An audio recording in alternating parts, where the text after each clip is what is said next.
Good afternoon, everybody. Thank you so much for coming to this review of the year. I'm Mike Maylim. I'm the Senior Vice Dean for Academic Strategy and Partnerships in the faculty. And the first thing to do is to apologize from Ajay Shah, who has been taken away on a family medical emergency. And so he's very, very apologetic that he can't be here. And of course, we wish him and his family all the very best for the next few days. The first thing I wanted to do was thank the people that have put today's event together, Rosie Huckle, Claire O'Donoghue, and Frank Heritage. Thank you so much for all you've done to put this together.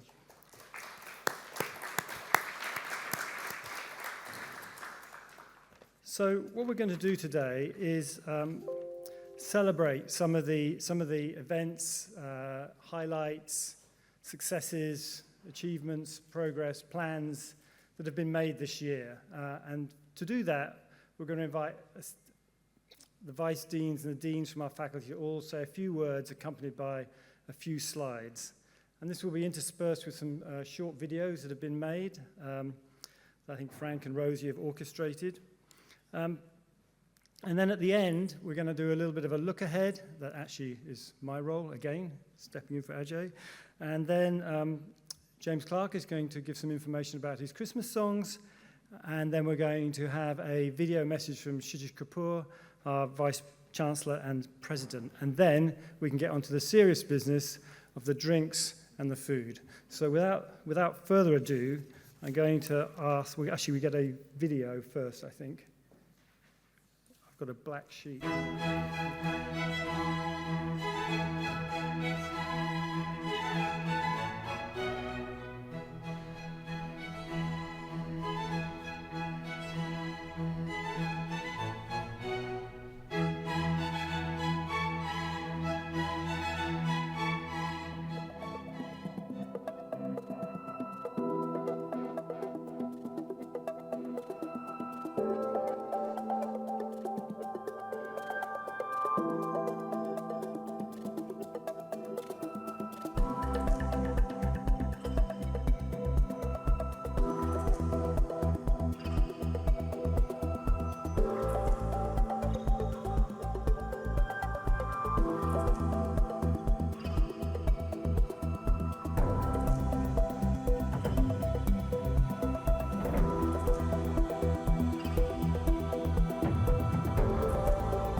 So our first presenter is Professor Emily Williams, who's going to be Vice Dean for People and Culture.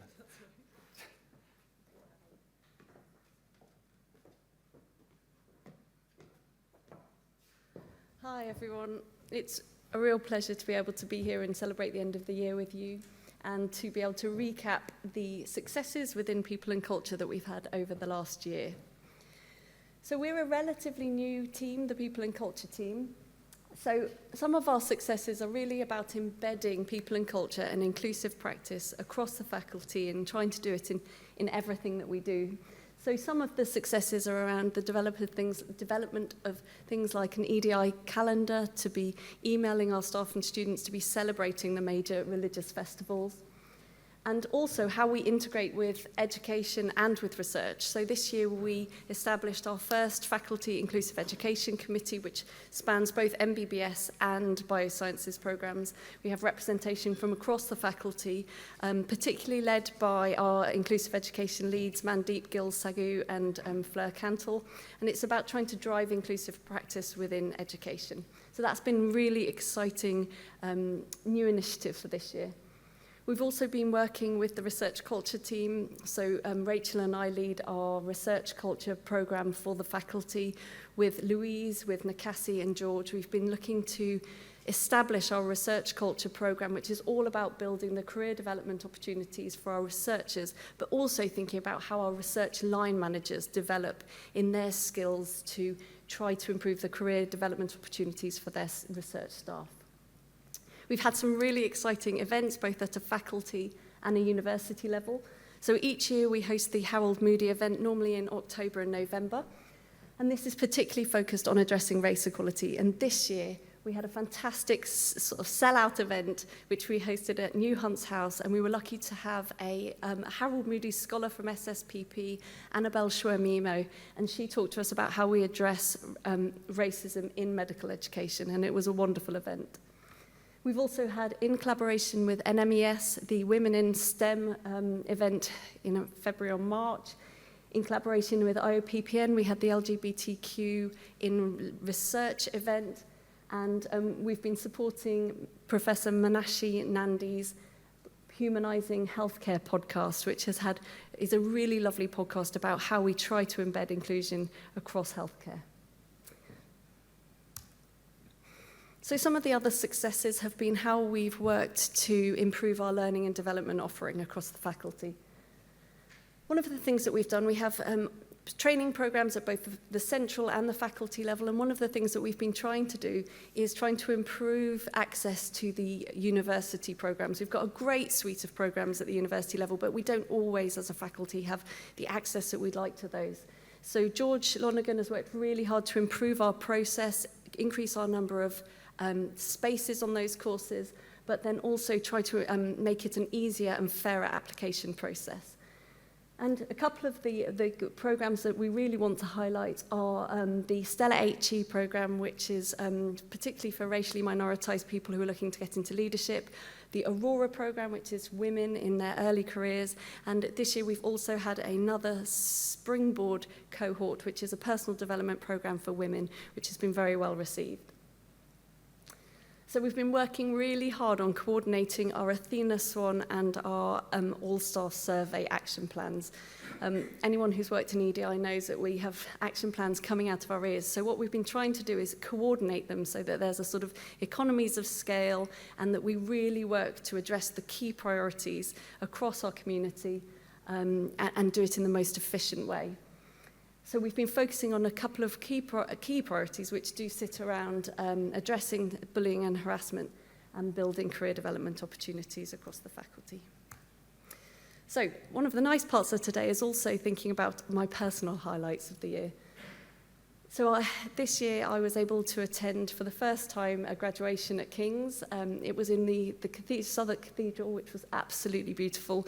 And a real highlight was that I had participated in the reverse mentoring program, which is led by a number of people within MBBS, but also the African Caribbean Medical Student Association. So my reverse mentor, who had mentored me all year, was graduating this year, and it was a really, really proud moment. And he's now gone on to start his medical professional, his first role in Medway. Another real highlight was that I was invited to join Maro Jacka's application for an MRC Centre for Research Excellence bid, which was particularly focused on advanced therapies in cardiovascular medicine. And we're in a wonderful position to be now celebrating the success of that application, one of 2 across the UK, in collaboration with Oxford and with Edinburgh. And so we've put together a really ambitious scientific programme, of course, but also research culture programme, which we'll be looking to embed across the 3 institutions. So that's a massive win for Marrow particularly, but others across the faculty, and I'm really excited to be part of that, which starts next year. And finally, just a good one to end on for the faculty. Obviously, we were really pleased that we were successful with our renewal for a Silver Athena Swan Award. So for those of you that don't know, it is particularly, Athena Swan is particularly focused on gender equality, but it does also work to try to improve EDI more broadly within higher education. So it's a long process, a long self-assessment process. The people and culture team put a lot of time into it, but so did many other people across the faculty. So many members of the self-assessment team and the DDI leads from across the faculty put in a huge amount of time and effort that led to this successful application. But also, it was built on the back of a really good practice that had been put in place by Cathy Shanahan after the last Athena Swan award in 2018. So we've been building on that, and huge thanks to everybody who's been contributing to that progress over the last 5 years. And we now have a very ambitious action plan to put into place for the next 5 years, but it is a big win to sort of recognise and celebrate where we are in terms of our gender equality progress within FoLSM. So those are the people and culture highlights. Thank you to everyone who continues to contribute to our people and culture agenda, which is all of you, yeah, have a wonderful Christmas.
So next up we have Professor Helen Collins, our Dean for Bioscience Education. I'd have picked better walk-on music if I'd known. Good afternoon, everybody. It's nice to see everybody here. Obviously, with education, you always get a double whammy. So you're getting me first, and then I will hand over to Nikki, who will talk about MBBS and medical education. So I'm going to talk a little bit about the education highlights from bioscience education. So first of all, we've had the introduction of our new biomedical science themes.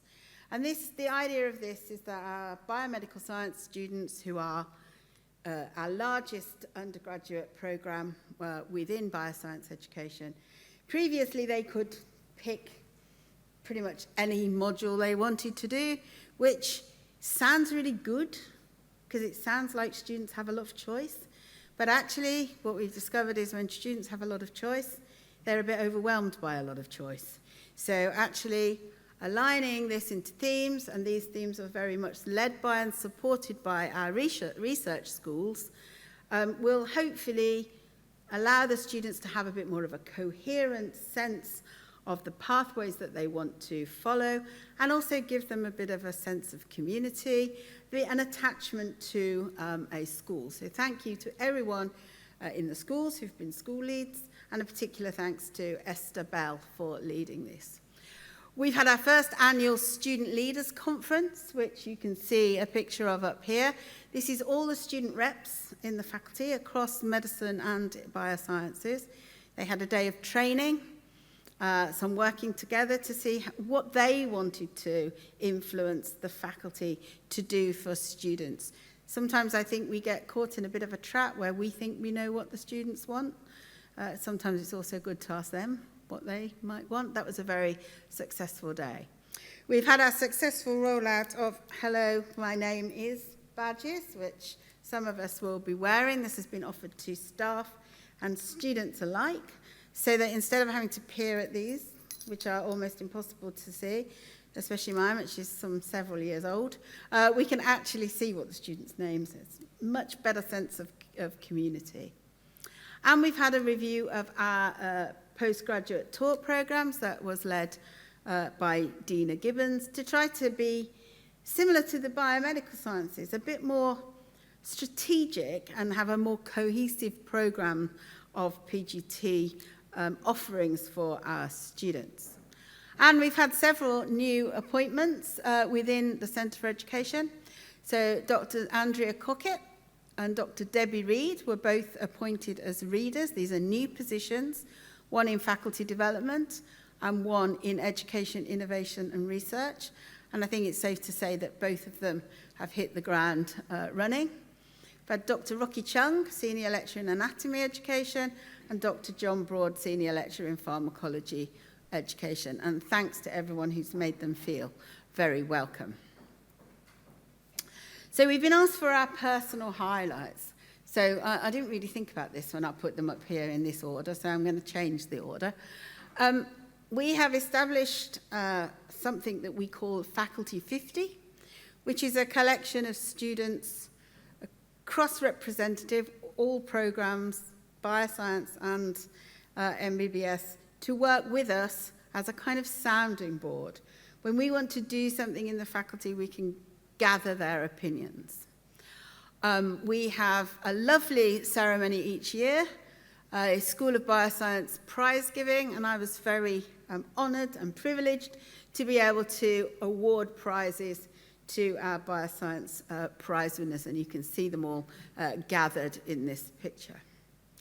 And this year we started an initiative, thanks to some money from the faculty, to allow some bioscience students who were struggling a little bit financially, but now we need tech, right? Everyone needs tech to do their studies. We need tech, we need phones, we need iPads, we need laptops. And some people really struggle to do that. Many students are sharing devices with other members of their family, their siblings, their parents. So we initiated a scheme where students could apply to basically be given a new iPad. And you can see here a quote from one of the students. And this has really been super appreciated by all of those students who were awarded one of these iPads. So you'll notice that I missed out one of these. And this is my major personal highlight. And being the Dean of Bioscience Education, it's not something you can do on your own. I can really say it's not something you can do on your own. And I've had incredible support from my colleagues, particularly the heads of teaching departments and the PGT leads across the faculty. So for those of you who are in the room, I'd really like to thank you very much for all of your support.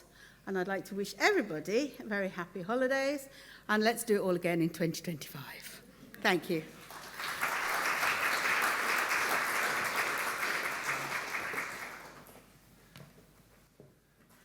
Thank you, Helen. So next we have Professor Nikki Cohen, who is Dean for Medical Education.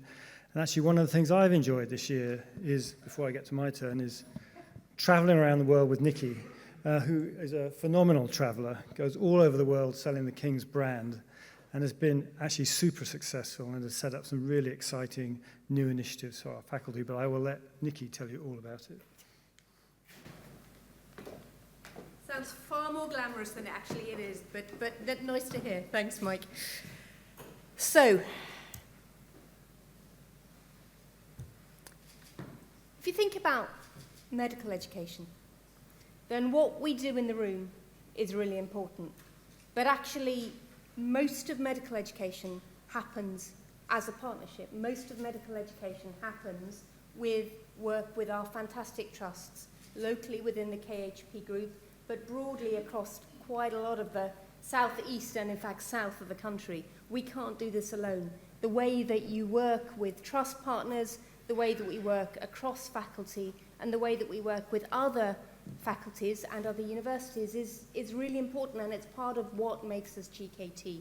We are a little bit different in that way, but you all play a part, and for that, really thank you. In the partnership world this year, we've been able to land two really fantastic partnerships, one that is now up and running. And in fact, I was down yesterday speaking to Portsmouth medical students who are just coming to the end of their first semester of the 4-year graduate entry medicine program. So here you can see them on the day that the thing finally got absolutely launched. I say finally, it's taken 2 years. We've been moving quickly.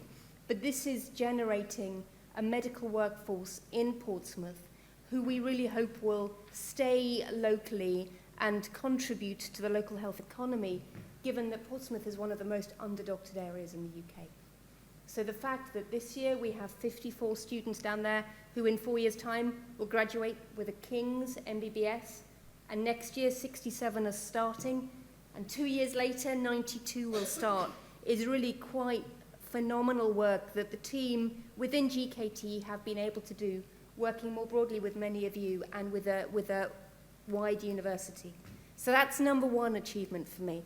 Number two achievement isn't really mine anymore. It really is very much a faculty initiative, and the education piece is now led by Helen.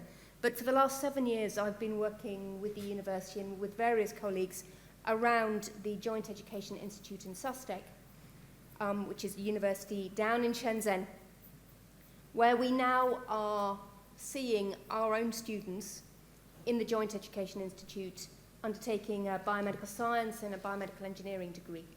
And that really is a fantastic achievement. We've got fantastic students down there. We were there for the launch. We've seen it. We've heard from them. We know how excited and how committed they are.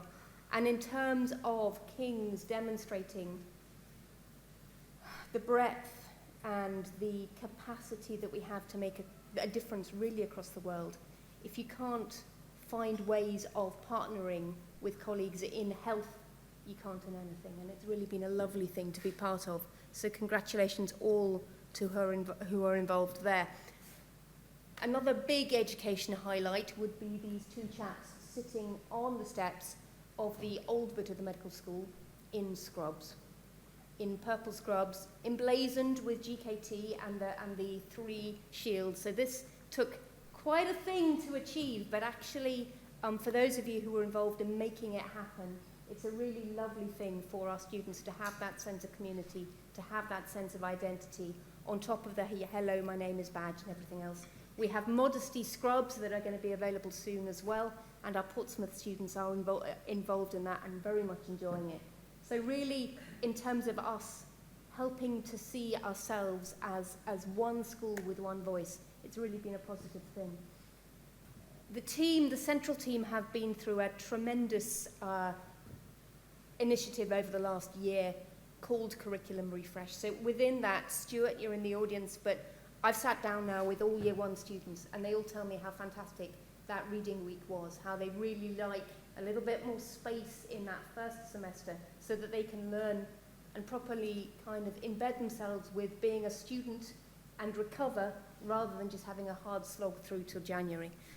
So the curriculum refresh, working in stage 1 with its reshaping of sort of preclinical learning, has been really important, and we're next summer going to be launching our first transition to clinical practice block. That's been truly fantastic. Within stage 2, we have small group Wednesdays, and we have academic tutors working as well to better support our students, and we will see greater engagement from them as part of the wins in that project. Lastly, all our project modules have now come together in a bit of a spiral theme called Dr. As, and we're growing that together with some wonderful work that Richard Russell has just launched within the faculty to Inspire and Aspire, which is a series of lectures whereby our clinical academics will explain their career choices, explain what makes them tick, what they are passionate about, for our students to listen to think about, and to encourage that synergy. We've had some new members in the team as well. So Elena Nikiforu, well known to the faculty, of course, but is now our Director of Student Support. And Vivek Shrivastava, who's been present at GSTT for a long time, is now our Director of Quality. We have Richard Brown as well from Kent, a psychiatrist providing better student placement support, which is a real win in terms of taking us forwards. Personal highlights, well, Helen, as you said, this is team effort. It's very much team effort. And to see the GKT team come together across academic and professional services to really make these changes this year has been tremendous. Here we have the Year 1 photo, complete with Lenny the cat, I might add, but really to see so many students from Year 1 turn up to be part of it with smiles on their faces, ready to go. As we begin to shift that emphasis towards greater engagement of our students, it's really positive to see. Thank you one and all. It's going to be another tremendous year next year. Over to the next person.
So next we have Professor Rachel Tribe, our Vice Dean for Research and Impact.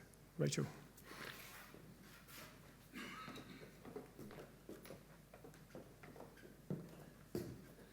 Good afternoon, everyone. Thank you for coming. It's lovely to see so many people here.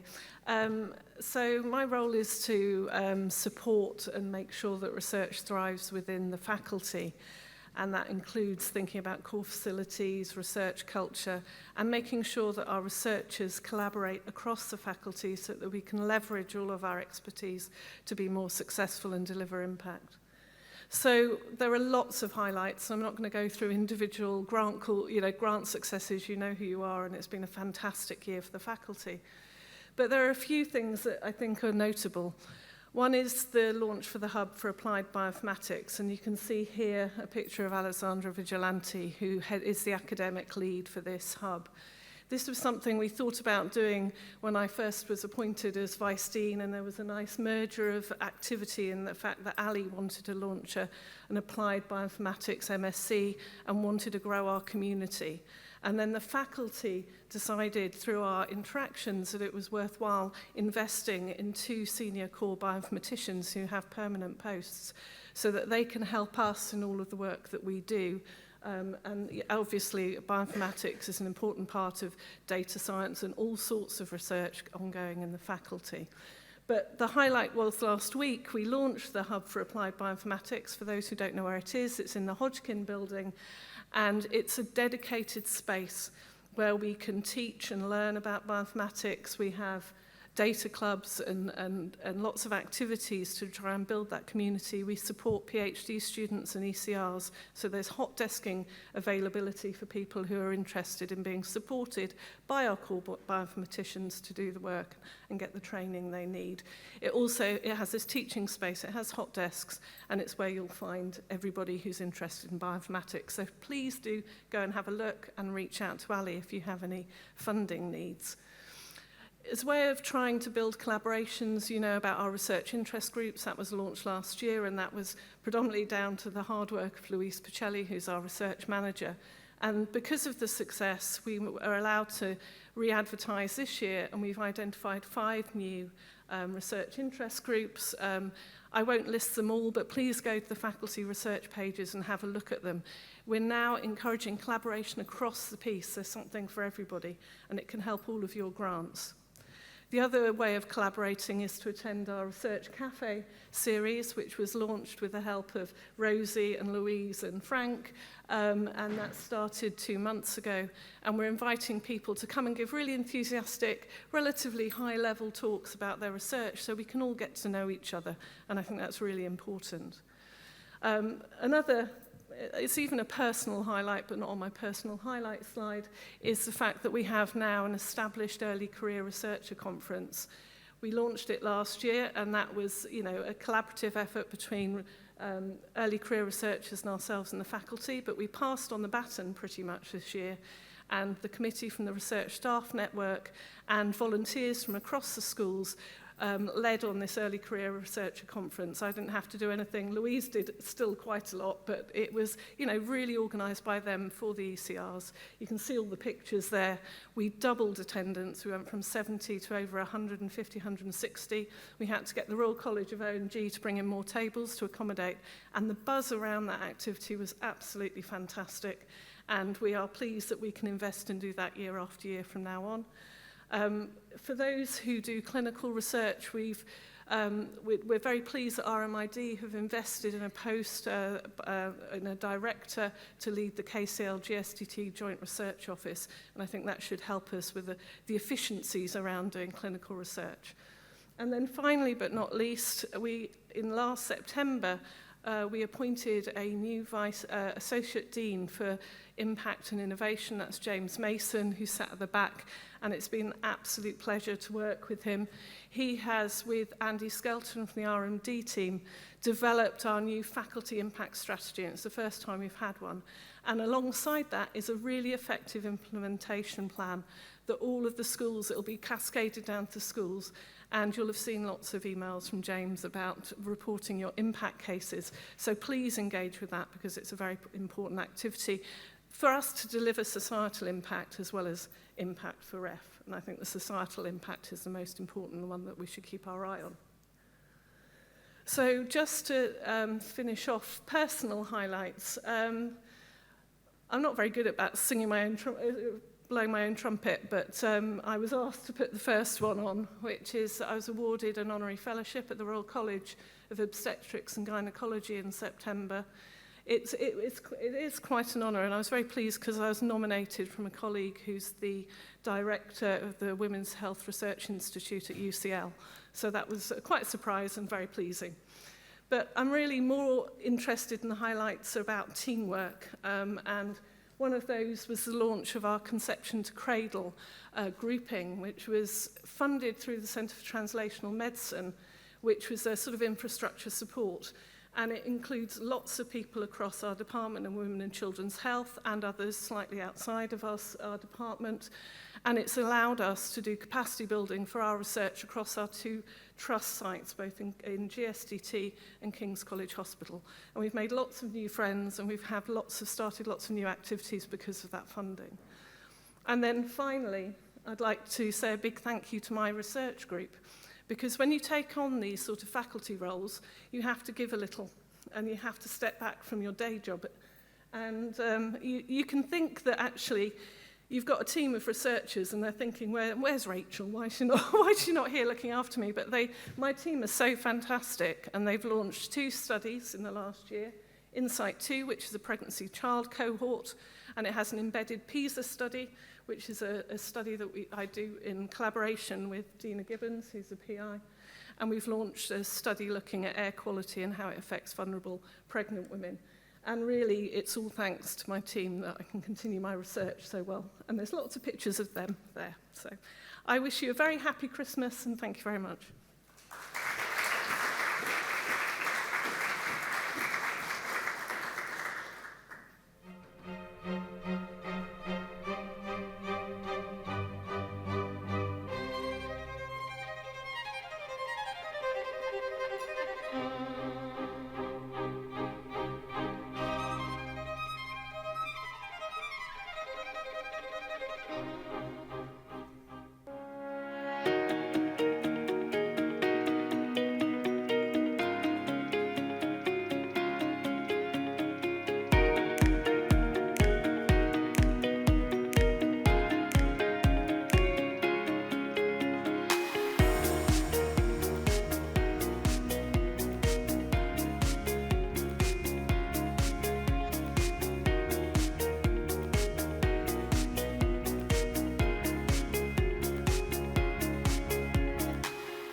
Peter's finally put his computer down and stopped doing his email, so now he can come up and give his presentation to our Director of Operations, Peter Bond.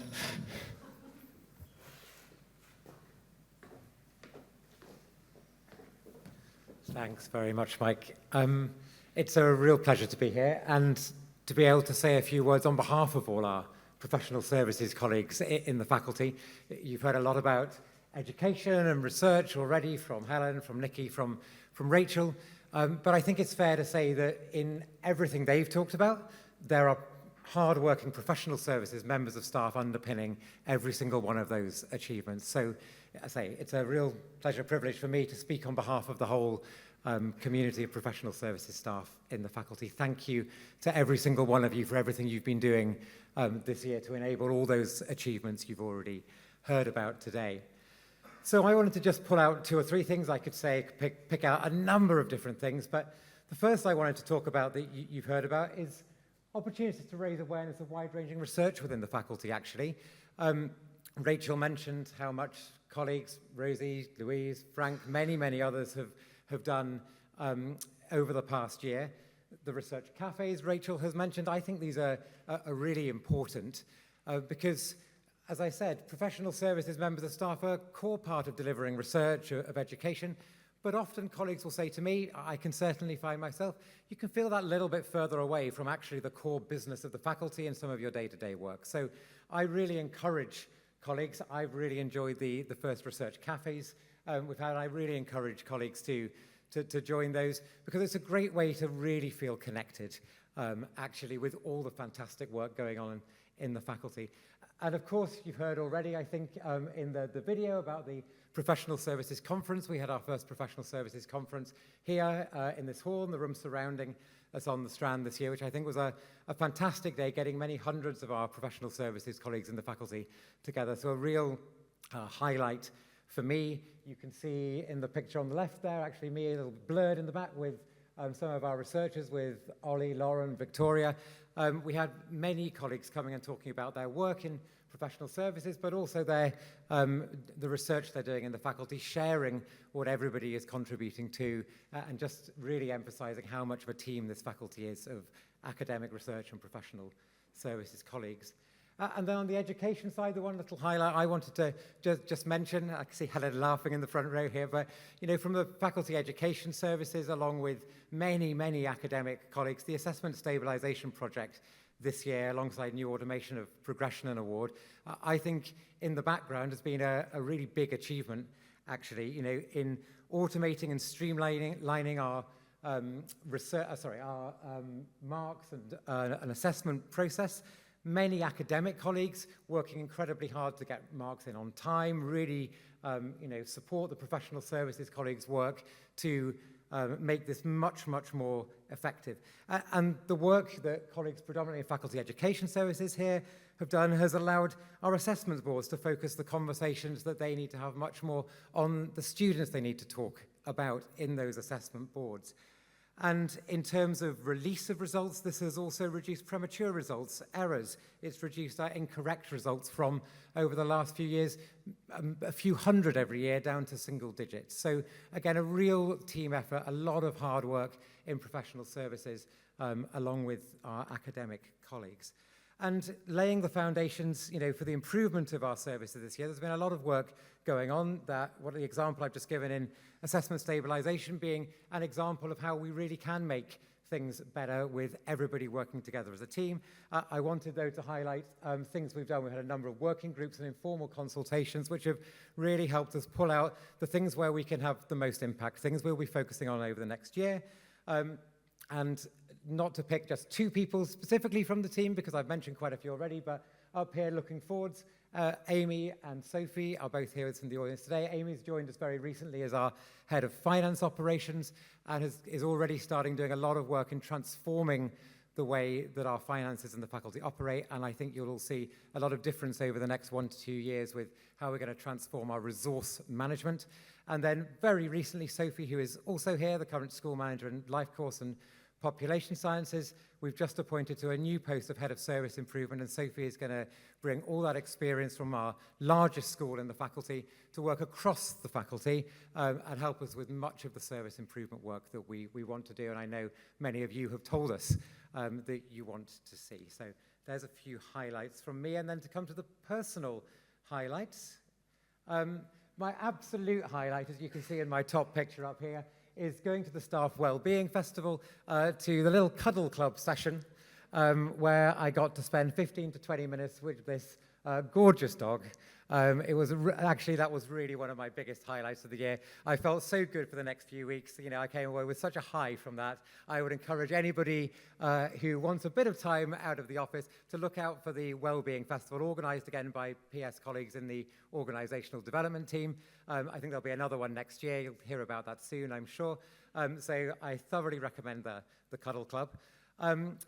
A highlight for me as well is always, you've heard other colleagues mention graduation ceremonies, but it's a real highlight to go to graduation ceremonies as Master of Ceremonies, to represent in many ways, I feel like, professional services colleagues and all the contributions they make to the education of our student, and it's just a fantastic celebration. You know, my role means I don't always get to spend quite as much time with students face-to-face as I would like, but it's the opportunity I get, and I really appreciate to see and celebrate all of the students that many of you are involved in supporting.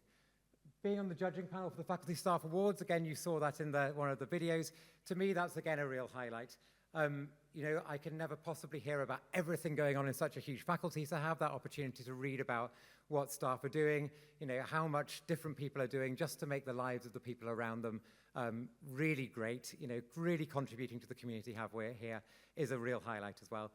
And lastly, the last thing I want to mention is recently across King's has launched a professional services career mentoring scheme. I think it's been fairly quietly launched because there's only a limited capacity to start with. It's getting up and running now. But again, a highlight for me is that I've been able to volunteer to be a mentor on that scheme, and I have a mentee from another faculty, and I'm for 5 sessions just over the next few months, and then I'll pick up another one later in the year. So again, for any professional services colleagues in the audience, whether you're wanting mentoring yourself or you're thinking of being a mentor, something great to look out for and to sign up to. But it's a really, really rewarding experience so far. So, like colleagues, wish you all a very happy Christmas, very happy New Year, very happy festive season. Have a great break and see you all back in January. Thank you very much.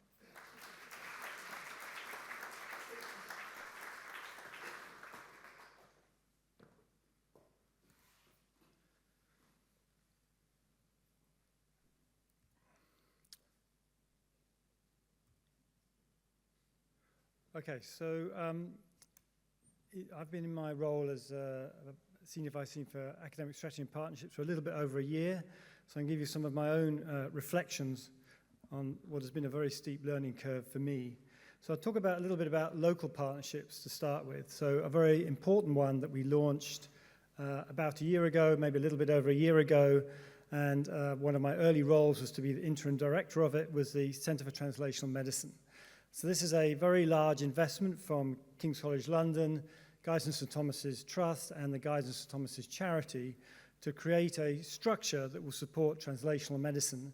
And as I'm sure most people in this room know, that means taking sort of fundamental discovery, be it wet lab, dry lab, whatever, and trying to move that understanding and knowledge through to patient benefit, population benefit, both locally, South London, within the UK, and ultimately globally. Through this funding, there were four different sets of awards we made in our first year that were a very important pillar of what we're trying to do. The first were a load of infrastructure awards to support new initiatives that would put in the infrastructure for people to deliver their research vision. Then we funded both postdoctoral fellowships and predoctoral fellowships for early career scientists and researchers, basically to provide bridge funding for them to then develop personal fellowship awards, which is something that King's actually has a very rich legacy in over the years of supplying prime funding to launch research careers, firstly under the guidership of mentors and leaders, but then ultimately out to independent research careers. And then the last round was prime funding for new projects with a particular focus on earlier career scientists and groups that were trying to undertake interdisciplinary and multidisciplinary science along the themes I've sort of mentioned of taking discovery through to patient and societal benefit.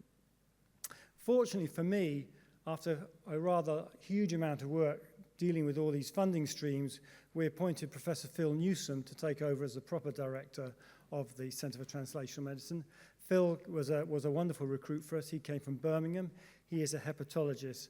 And I'm particularly grateful to Richard Trembath, who really led Phil's recruitment, along with what I'm going to tell you about in a second, the Foundation for Liver Research, which is a very generous charity who have an institute on the Denmark Hill campus that for many years was led by an absolute giant in liver studies and liver science, Roger Williams, who unfortunately passed away 2 or 3 years ago. So Phil is Roger's successor as the director of that institute. But very excitingly, their arrangement with King's has been reconfigured so that rather than being a rather independent institute sitting on the Denmark Hill campus, Phil has been appointed as a KCL Professor of Hepatology, so he's jointly working for the institute and for King's. And now we have within the School of Immunology and Microbial Sciences, where that institute sits, has now become what is now the Roger Williams Institute of Liver Studies, which pulls together members of that institute together with all the KCL and KCH people who have interests in liver research and liver treatment.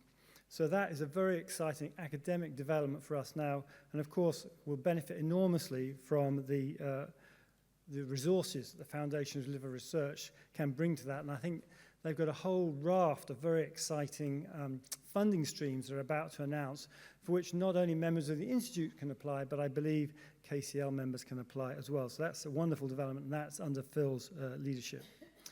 Another very exciting set of developments going on the 5th floor of Bermondsey Wing on the Guy's campus, where we've got the confluence of a very generous endowment that came from John Rees, called the Joan Rees Chair of Immuno-Oncology, a post that we're trying to just finally get the wet ink on the contract for the person we want to take up that chair. That's going to sit adjacent to the Smart Trials Hub, which is funded by a very large EPSRC grant won by Maddie Parsons, that will focus on buying instruments and technologies where we can understand the basis for clinical trial success or failure. So that will sit next to a very strong translational research program in oncology, with trying to understand outcomes from clinical trials, adjacent to the Clinical Diagnostics Development Unit led by Rocio Martinez Nunez, funded by the Centre for Translational Medicine. And all that will be co-located on the 5th floor. And that's been a wonderful thing to be involved in. It's obviously had a lot of work from donors, our own academics, estates departments, RMID, finance have all had to work very closely together. And the renovation that's required to house all that is just about to start. Another very exciting development for King's generally has been the beginning of King's Interdisciplinary Science and its associated natural sciences degree. There's a picture of Baljinder Manku up there. He is leading curriculum development for natural sciences. And for me personally, it's wonderful to be working closely with Baljinder again. I've worked with him a lot in the past on PhD programs, and now to re-engage with him closely on this is fantastic. And again, we're there. We've got our first intake of students came in this autumn, about 45 students roughly. And there's associated faculty recruitments going on. So we have KISS-funded recruitments. I haven't landed any yet, but I'm working very hard on 2 of them. But in collaboration with the Randall Center, Sassi Conti and Matthias Gautel, they've hired 2 fantastic new professors who, while not being KISS appointments, their research interests and teaching interests align very, very closely with what KISS is trying to do, which is trying to combine understanding of the natural sciences and physical sciences together with biological sciences and health. So a lot of very interesting developments there. I should also say in South London we have partnerships with the Francis Crick Institute, where there's going to be a big change there soon. Paul Nurse is stepping down as director to be replaced by Edith Hurd. And the King's lead academic on that partnership is Matthias Gautel. That news actually came out today, so many congratulations to Matthias on that appointment, who I think will be a wonderful person to lead King's in the next phase of that relationship with the Francis Crick Institute. There's another very interesting institute in Didcot, just south of Oxford, the Rosalind Franklin Institute. The leadership of that has changed recently to someone called Paul Matthews, who's a neuroscientist coming from Imperial. And I think his approach to reaching out to the university partners is rather different to his predecessor, and I think there are a lot of exciting opportunities for King's to engage with the Rosalind Franklin Institute. And in fact, I'm just going there next week to see it for the first time, hopefully trying to launch a joint PhD program with them. But as I mentioned earlier, I've had the benefit of doing some quite interesting travel around the world this year. So I've been to China a couple of times, and here we are building our international partnerships. Now, Nikki described very eloquently what we are doing with Shenzhen in South China and that building of a joint research initiative. But we actually have many contacts in Southeast Asia and all over the world. And why do we enter these partnerships, which is a question I often get? And there are many, many reasons, and each one is unique in its own purpose. So a very simple one is they generate margins and income for our university. And of course, we're always looking for more money to fund all the things we want to do. Some of them are driven around education, which may be beneficial financially, or we may just think it's really the right thing to do is to help and transfer our knowledge to these different parts in the world and to help them build their own educational programs. Research is another wonderful opportunity. Research is a global enterprise, so to work with scientists in other parts of the world is a tremendous privilege, and again, something that these partnerships are built upon. Or you could just try to make a difference, and I'll mention one initiative in a second that tries to do that, just to do something really useful for that country or part of the world. And lastly, I think, which we don't really say very much, but we want our students and trainees to be global ambassadors and global citizens. And I think these partnerships provide those opportunities for our trainees to embrace different cultures, different parts of the world as part of their training. And I think the world has enough problems in it these days. I think to train our students and trainees to go out there and take a global outlook on what they're doing can only be a beneficial thing for us to do. Anyway, turning to China, this is a trip to Chengdu, which is in West China, where I went with Ajay, Mara Jaka, Kathy Shanahan, and Chu Ping Zhu. And this was actually a wonderful, very enjoyable trip. We were there to try and set up a new partnership, which will initially work on bringing medical trainees, or qualified doctors, I should say, from China who are doing their postdoctoral fellowships to spend 1 year of that fellowship period here at King's to try and build critical mass and collaboration in certain areas. The first year is likely to be in cardiovascular, reflecting the interests of most of the people in this group. But it really was a very enjoyable trip, and we actually saw an incredible museum at Sangjingzhu, which was a golden mask there. It's about 3,000 years old. It was built around the same time as Tutankhamun was in Egypt. It's solid gold and was dug up not that long ago. Why it was buried is still a mystery and what the archaeologists are working on. But perhaps more entertainingly, we also went to a place where they breed giant pandas. And here, all Ajay and Mara would do was talk about how these tiny little creatures, when they're born, they're bright pink and they're about that big. They wonder, how on earth does that little heart become such a big heart? There must be something really special about the stem cells in those animals. So when Mara and Ajay move on to the next phase of their careers, perhaps they're going to work on panda stem cells. This was another very interesting trip. This is to Nigeria. Again, you can see Nikki Cohen in the center there. This is where we've been working with a bank, AFREXIM, African Export and Import Bank, who are building this enormous 500-bed tertiary care hospital just outside Abuja that will specialize in oncology, hematology, and cardiovascular care. And together with King's College Hospital, who are consulting with them on the clinical side, we are trying to build a research and education programs with them, initially probably focusing on how to develop medical training for them. There are many, many benefits for Nigeria to do that, including retaining their own talent, keeping their patients in country for financial basis, and just building stronger healthcare provision across Africa. Now, there are several people from King's in this picture, and probably the most amusing thing is, and I'm not going to tell you who it is, but one of those three definitely developed quite a liking for the man second from the left, Brian Deaver. Who knows?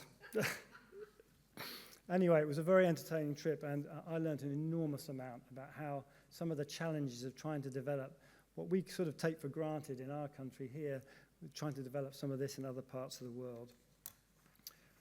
So that's it for my own reflections. I'm now going to move on to what some of the things that Ajay would have said had he been able to be here. So first of all, he wants to thank all of you for all that you have done for the faculty and the university over the last year, and to thank you very much for coming here today. So some of the things we've done, we've actually heard from all the people that have spoken. We've actually covered all of these things pretty thoroughly so far, so I'm going to actually just speed on to the next slide, which are some of the things that we're looking ahead to do in the faculty in the coming months and year. So one of the things that we really try hard to do, and Rachel made this very clear in her remarks, is to drive interdisciplinarity and multidisciplinarity. And you will have heard that from several of the slides. And we do that in a number of ways, and I think things like the research interest groups have been a very, very helpful way in getting people out of their sort of school and departmental silos. And I think there's a call for new PhD programs now, and I think many of the research interest groups are applying for that funding, which I think is just a wonderful testament to what you've been doing there, Rachel, so thank you for that. Some of the other things we've done, we've set up some new centres, particularly in areas of clinical strength, but trying to draw them in closer to some of the more academic work. We launched one in academic surgery recently, one in pediatrics, and most recently one in critical care. I think King's is well known for its support of early career researchers and early career academics, but we can always do more, we can always do better. And as Emily described, we work very hard at trying to support the future generations of our academics. We also work very hard on core facilities. RMID, led by Joe Martindale and Charles Curtis, do a fantastic job of running a lot, or managing a lot of core facilities. But there's two within our own faculty. Rachel mentioned the Hub for Applied Bioinformatics. That's FoLSM funded. And there's another one we're about to launch to have our own flow cytometry facility. And that's with a lot of support from Pete, Ajay, and Rachel are setting that off. And I think they're, as we've heard already, they're very influential and extremely important for our training and our research delivery. Student experience. This is still somewhere where King's can always improve, and a lot of work goes into trying to improve our NSS scores, and it will continue in that vein. We're going to work closely with the Transforming Assessment for Students at King's team, TASK, to try and improve our NSS rankings. There's also going to be an initiative on guides to provide better student space. I think most people here would recognize that sometimes attendance at the tutorials and lectures is not as good as it can be. I think part of that issue is the space. So by improving our space to keep our students on our campus more, I think can only be beneficial for all of us. And I think there's a really quite important thing at the end there, which is an initiative that I'm leading together with many others.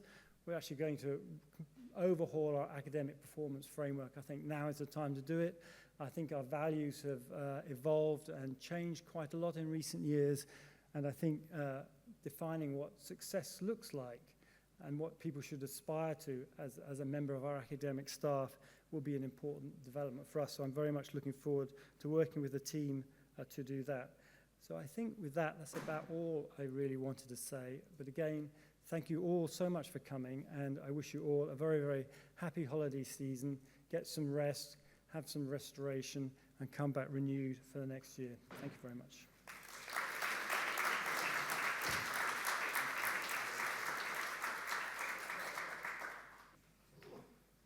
I'll be brief, because I know we're running over already by a good half an hour. We've heard a lot today about success. We've heard a lot about staff success, faculty success, research success, teaching success. And I'm going to take you on a journey back almost 30 years to when I was a young lad. This is me as an 11-year-old playing my first band. I used to wander around staring at my feet a lot, I didn't speak to people, but I found solace behind a keyboard and a microphone, and that's how I learned to be able to talk in public and cope with the stresses of life. And I used that throughout my university life. Without a keyboard, without a synthesizer, my university life would have been absolutely dismal. And I think it's very important we spend some time thinking about our own students and what makes them tick at university, because it's not all about academics, it's not all about lectures, or in fact social spaces. Sometimes what makes them tick is up here, and I think we have to spend some time thinking about that. And I held that under a bushel for a good 20 years until COVID came along, where I happened to have a piano in my office, and I was asking students what makes them tick during COVID, and we all lived through that period, wondering what was making us all tick. And it turned out that a lot of them had passions for art and creativity. And so I went about entertaining and edutaining my students by singing songs for them throughout COVID. I had a little request form that students could fill in and say, sing this song, and I'd spend my weeks at home in my studio, which happened to be my office. So I'd be in a Teams call with Steve 1 minute and then writing a song on the piano the next minute. And that kept me sane throughout my time during COVID. My inspiration was this chap here. This is Mike. It's my dad. Unfortunately, Mike passed away in April this year from prostate cancer. And when you look at the statistics of prostate cancer, you realize actually it's quite a nasty disease that affects quite a lot of people, and we're seeing it on the rise in adult males in the UK. So I use the only voice I have, which is this one, to try and spread the word about prostate cancer and what it does to people. My dad was diagnosed 4 years ago, and most people are affected over the age of 50, but it is coming down now to under 50. So if you're a male in this audience and you're close to 50, think about getting yourself checked for prostate cancer risks. So I went about spreading the word for prostate cancer, and in 2021 I produced my first Christmas album. 2022, my second Christmas album, all raising money for Prostate Cancer UK, and in 2023 I made what was going to be my last Christmas album. And we raised about £8,000 plus or minus a few grand for Prostate Cancer UK, which isn't a huge amount of money in the big scheme of things, but every little helps. And those of us who spend grant money in the audience will know that 8 grand can buy you about 4 days' work in a lab, and that made the difference. And I wasn't going to do anything this year. I thought, no more Christmas albums, that's it. My dad was very ill. He died in April. And it was my colleagues and my students that nagged me throughout this year to say, stop being an arse, get on and do another Christmas album. So I'm very pleased to say my new Christmas album is Here Comes Santa Claus. You've all got flyers on your chairs. Please click on the QR code, listen to the album. It's perfectly free to listen to online. But if you're feeling generous, on the back there's a QR code that takes you to my Just Giving page, and it's all for cancer. Prostate Cancer UK. So please give generously this Christmas, and this will be my last Christmas album. So thank you very much.